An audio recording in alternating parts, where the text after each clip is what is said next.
समस्त NIOS DElEd साथियों का स्वागत है आपके अपने YouTube channel MKS teaching point में। साथियों, सुप्रीम कोर्ट में जो आपकी याचिकाएं हैं उन याचिकाओं की सुनवाई के साथ साथ क्या कुछ निष्कर्ष निकलने की संभावना उस पर बात करेंगे और उन याचिकाओं को लेकर के जो आपके डाउट्स हैं उन पर भी इस वीडियो के माध्यम से चर्चा करेंगे। अगर आप इस वीडियो को अंत तक देखेंगे तो सारी जिज्ञासाएं, सारे डाउट्स आपके क्लियर होंगे और इस वीडियो को समस्त NIOS डीएलएड साथियों तक जरूर शेयर करें, जिससे जो आप सभी की महत्वपूर्ण याचिकाएं हैं उनके परपेच में जो भी आपके जिज्ञासाएं हैं, डाउट्स हैं, वो कहीं ना कहीं क्लियर हो सकें।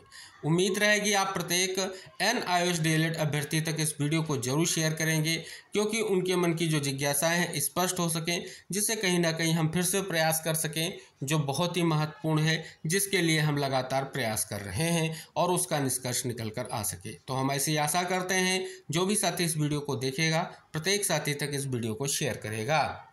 साथियों, बात कर लेते हैं हम एक महत्वपूर्ण जो आपकी स्पेशल अपील जिस पर सुनवाई 14/8/2024 की हुई। जी हाँ साथियों, बात करने वाले हैं diary number 35,001/2024 Kaushik Das versus the State of West Bengal. जी हाँ साथियों, अगर हम बात कर लें जब 14 तारीख को जब सुनवाई हुई तो यहाँ पर क्या निष्कर्ष निकला। यहाँ पर अगर आप स्टेटस में देखेंगे तो स्पष्ट हो जाएगा कि IA अलाउड दिखाया गया है, नोटिस टैग दिखाया गया है, किससे, ट्रांसफ़र पिटीशन से, और ये आर्डर 14/8/2024 का है। यानी एडवोकेट में हमने कोर्ट के सामने आर्गूमेंट किया है और आर्गूमेंट के बाद जो है निष्कर्ष यही निकला है कि इस केस को ट्रांसफ़र पिटीशन जो आपकी है उससे टैग कर दिया गया है। दूसरी साथियों, यहाँ पर आपको दिखेगा सुनवाई की टेंटेटिव डेट 27/8/2024 आपको दिख रही है।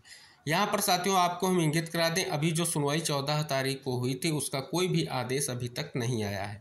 आदेश आएगा, सारी चीज़ें उसमें आप सभी को इंगित होंगी और ये साथियों टेंटेटिव डेट है, ना कि इस पर अभी सुनवाई की कोई स्थिति क्लियर हो रही है।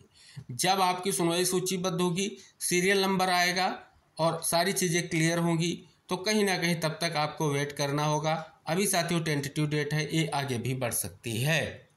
अब हम इसी के साथ बात कर लेते हैं आप सभी की जो ट्रांसफ़र पिटीशन याचिका यानी स्थानांतरण याचिका के परपेच में। साथियों देख सकते हैं diary number 16/788/2024 Adarsh Kumar Shrivastava versus the State of Uttar Pradesh. यहाँ पर देखेंगे 29/7/2024 को आपकी जो सुनवाई हुई, आप यहाँ पर देखेंगे बहुत ही महत्वपूर्ण निष्कर्ष निकला। क्या निष्कर्ष निकला वो आप सभी को पहले से ऑलरेडी स्पष्ट है कि ऑलरेडी कहीं ना कहीं जो आपकी ट्रांसफ़र पिटीशन याचिका है वो अब सुनवाई को लेकर के 23/9/2024 को जो है सूचीबद्ध है।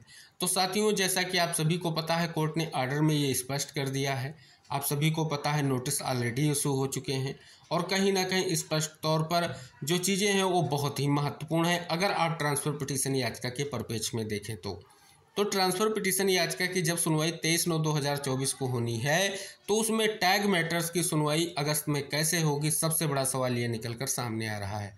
फिलहाल जो आप सभी की याचिका जिसकी 14 अगस्त को सुनवाई हुई उसका आदेश आने दीजिए, सारी चीज़ें आपको क्लियर होंगी और साथियों स्टेटस और आर्डर में ज़्यादा अंतर नहीं है। आपको दिखेगा कि उस याचिका को अगर इस याचिका से टैग किया गया है तो विशेष तौर पर आप सभी की ये जो सुनवाई होनी है वो 23/9/2024 को ही होनी है, जिसको लेकर के यहाँ पर आप सभी को निष्कर्ष दिख रहा है।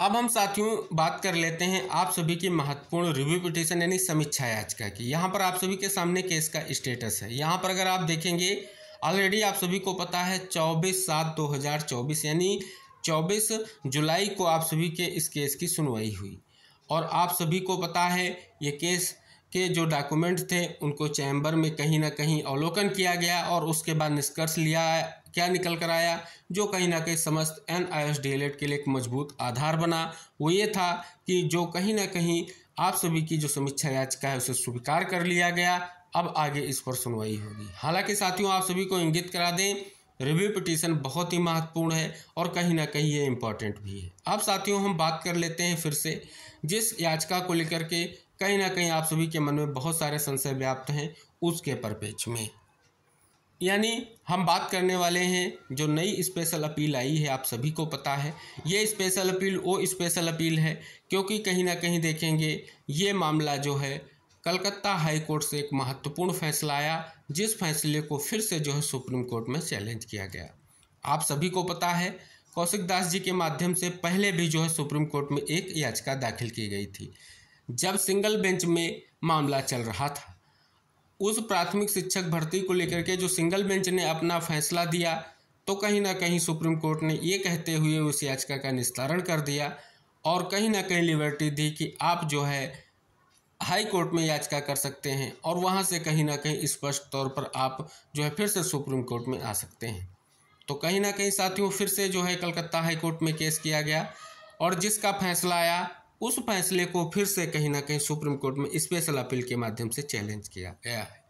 अब अगर ये याचिका ट्रांसफर पिटीशन के साथ टैग हो गई है तो इसकी सुनवाई उसी के साथ होगी और कहीं ना कहीं चीज़ें आप सभी के सामने हैं। अगर आने वाले समय में कोई नई याचिका फिर से दाखिल की जाती है तो कहीं ना कहीं उसके परपेच में निष्कर्ष की स्थितियाँ अलग रहेंगी। अब साथियों इसी केस के परपेच में कुछ चीज़ें हम आपको और इंगित कराएंगे जिससे आप सभी को सारी चीज़ें क्लियर होंगी। तो साथियों यहाँ पर अगर आप देखेंगे जो आपकी सुनवाई हुई इस याचिका के परपेच में कुछ महत्वपूर्ण चीज़ें हम आपको इंगित कराएंगे। आखिर ये केस क्यों आया उसके बारे में आप सभी को इंगित करा दें कि यहाँ पर देखेंगे कलकत्ता हाई कोर्ट का एक महत्वपूर्ण फैसला जिसे जो है 24 जुलाई को जो आया है, जो केस आपका था MAT 817/2024 उसके फाइनल जजमेंट को यहाँ पर चैलेंज किया गया है। आगे अगर साथियों हम और चीज़ों को यहाँ पर इंगित कराएं तो यहाँ पर कुछ चीज़ें आप सभी को कहीं ना कहीं यहाँ पर बहुत ही महत्वपूर्ण देखने को मिलेंगी। वो साथियों दिख रहेंगे क्या सिमिलैरिटी है इस केस से अन्य केसों की जो कहीं ना कहीं महत्वपूर्ण है। बात कर ले साथियों ये केस आप सभी का है जिसका डायरी नंबर 21-287/2023 है जो सुप्रीम कोर्ट में अभी भी पेंडिंग है। हालांकि साथियों आप सभी को पता है विशेष तौर पर ये केस रेगुलर डीएलएड का है लेकिन कहीं ना कहीं NIS डीएलएड इसमें भी कहीं ना कहीं प्रत्यक्ष या अप्रत्यक्ष रूप से जुड़ा हुआ है। उसके बारे में साथियों नेक्स्ट वीडियो में हम चर्चा करेंगे। जो ये केस है क्या केस है, इसकी क्या सुनवाई हुई है, क्या फैसला था, किस केस को परपेच को लेकर के स्थिति है। फिर बात कर लेते हैं साथियों और क्या सिमिलैरिटी है। तो आप सभी को पता है 33-652/2022 Jaiveer Singh and others versus the State of Uttarakhand. कहीं ना कहीं आप सभी को पता है इस पर 28/11/2023 का फैसला आ चुका है जिसको आप सभी को इंगित कराने का एक ही उद्देश्य की सिमिलैरिटी क्या क्या इसमें है। इसके अलावा साथियों अगर आप आगे और बढ़ेंगे तो आपको सिमिलैरिटी में एक केस और दिखेगा जो 52/409/2023 Kaushik Das versus State of West Bengal का। ये डिस्पोज ऑफ हो चुका है, हमने आपको अवगत कराया, जिसके बारे में ये भी इंगित कराया कि कहीं ना कहीं ये केस किया गया था जो प्राथमिक शिक्षक भर्ती थी जिसमें एक महत्वपूर्ण आदेश आया था उसको लेकर के सुप्रीम कोर्ट में याचिका की गई थी। सुप्रीम कोर्ट ने लिबर्टी दी थी, उसके बाद हाई कोर्ट में फिर जाकर के फिर से जो है मामला सुप्रीम कोर्ट में आया है। तो ये आप सभी को स्पष्ट हुआ होगा। तो जैसा कि साथियों आप यहाँ पर देख रहे हैं अब आप सभी की जो ट्रांसफ़र पिटीशन है उसकी सुनवाई जो है सितंबर में होगी। लेकिन साथियों जो टेंटेटिव डेट आपको दिख रही है इस याचिका में, अगर उस डेट पर सुनवाई को लेकर के कोई भी स्थिति क्लियर होती है तो हम आपको ज़रूर अवगत कराएंगे। फिलहाल जो आप सभी की ये महत्वपूर्ण याचिकाएँ हैं आप सभी को हम इंगित कराने का एक ही उद्देश्य है, क्योंकि अगर आप सभी का लगातार ऐसे ही प्रयास जारी रहा तो हमारे लिए कहीं ना कहीं जो पहले फैसला आया है उस पर फिर से हम कोर्ट के सामने अपने आर्गूमेंट रखेंगे, अपने तथ्यों को रखेंगे और उम्मीद करेंगे एक बड़ा फैसला देखने को मिलेगा। तो फिलहाल समस्त NIS डीएलएड साथियों को किसी भी तरीके से हताश होने की ज़रूरत नहीं है कि किस याचिका पर कब डेट लगेगी सुनवाई की। आप सभी को विशेष तौर पर यह प्रयास करना होगा कि किस प्रकार से जो फैसला आया है उस परपेच में क्या चीज़ें हैं जिनसे कहीं ना कहीं फिर से हम प्राथमिक शिक्षक भर्ती के लिए वैलिड हो सकें और कोर्ट के सामने उन सभी महत्वपूर्ण तथ्यों को रखें जिससे एक बड़ा निष्कर्ष देखने को मिले। तो विशेष तौर पर सभी को इस पर ध्यान केंद्रित करना होगा। जो भी हमारा NIS डीएलएड से प्रशिक्षण प्राप्त साथी है वो कहीं ना कहीं इस पर ध्यान केंद्रित करे। जिस याचिका पर जब सुनवाई लगनी होगी ये कहीं ना कहीं कोर्ट की ओर से डिसाइड होगा। हमें भी ये प्रयत्न करना होगा कि हम कहीं ना कहीं इसके लिए तैयार रहें और कोर्ट के सामने वो सभी तथ्य रखें जिससे एक बार फिर से जो है निष्कर्ष की स्थिति स्पष्ट हो सके। तो आई होप सुप्रीम कोर्ट में अब तक की जो महत्वपूर्ण याचिकाएं आपकी NIS डीएलएड से संबंधित हैं उनके परपेच में आप सभी के लिए निष्कर्ष की स्थिति जरूर स्पष्ट हुई होगी और उम्मीद करते हैं कि जल्द ही आप सभी की रिव्यू पिटीशन याचिका पर सुनवाई हो, क्योंकि जो महत्वपूर्ण है वो रिव्यू पिटीशन है। इसके अलावा महत्वपूर्ण ट्रांसफ़र पिटीशन भी है। क्या ट्रांसफर पिटीशन जो याचिका है उससे क्या निष्कर्ष निकलेगा आप सभी को पता है। कई राज्यों के जब मामले एक साथ सुप्रीम कोर्ट में सुनवाई होंगे तो कहीं ना कहीं विशेष तौर पर वहाँ पर तथ्यों को रखा जाएगा। प्रत्येक राज्य की जो बेसिक शिक्षा नियमावली होती है, जो कहीं ना कहीं प्राथमिक शिक्षक भर्ती के लिए महत्वपूर्ण होती है, उसका उल्लेख किया जाएगा। साथ ही जो रूल्स एंड रेगुलेशन है उनका उल्लेख किया जाएगा। तो कहीं ना कहीं एक विशेष तौर पर सभी राज्यों के तथ्यों को जब एक साथ रखा जाएगा तो एक बड़ा निष्कर्ष और निकलने की संभावना है। रिव्यू पिटीशन में क्या फैसला आता है, क्योंकि कहीं ना कहीं एक्सेप्ट होने के बाद तथ्य रखे जाएंगे, जो निष्कर्ष निकलेगा वो महत्वपूर्ण रहेगा। लेकिन इस दिशा में हमें एकजुट होकर के प्रयास करना है। वो हमारे चयनित साथी हैं, हम अचयनित साथी सब मिलकर के ये प्रयास करें कि जो हमें मौका अब मिला है सुप्रीम कोर्ट से उस पर हम कहीं ना कहीं अमल करते हुए आगे बढ़ें, जिससे निष्कर्ष निकल कर आ सके। कोई भी स्पेशल अपील अगर दाखिल होती है, उसकी सुनवाई होती है और उससे निष्कर्ष निकलता है तो कहीं ना कहीं वो पॉजिटिव पॉइंट जरूर होगा।